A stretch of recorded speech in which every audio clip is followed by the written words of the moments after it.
mga kapatid, mahilig ba kayo sa kape? I-level up na ang inyong coffee experience sa isang trending na cafe sa Silang, Cavite. Pasyalan natin yan sa report ni Mondi Lopez.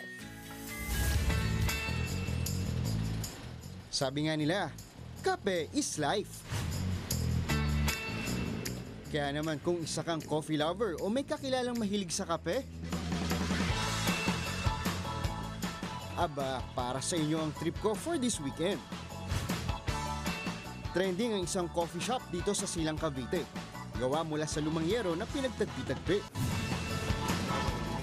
At paano ba naman? Super extra large ang labanan ng kape rito. Litro kung litro. Ang lagayan, gatimba po.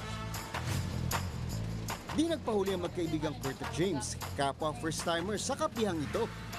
Nagulat ako, kakaibang offer kasi siya kasi 1 liter. Ang in-order ko po ay ang vanilla latte, coffee base. Bukod sa coffee lover ako, 1 liter muna yung in-order ko para matry ko kung gaano nga ba kasarap itong Boss Cafe nila dito. Kaya nyo bang ubusin ang 1 litro ng iced coffee? Kaya-kaya. Sulit na sulit sa magtropa ha? Ang tanong, pasado ba sa kanilang panlasa? Sa lasa naman po, okay siya. Hindi siya matamis, hindi siya matabang. And take note, may kape ka na, may timba ka pa. But wait, there's more. Doblehin pa natin ang coffee cravings nyo. Presenting 2 liters na caramel macchiato for Mondi. Ganito siya kalaki. 2 liters, imagine niyo, kasing laki ng mukha ko.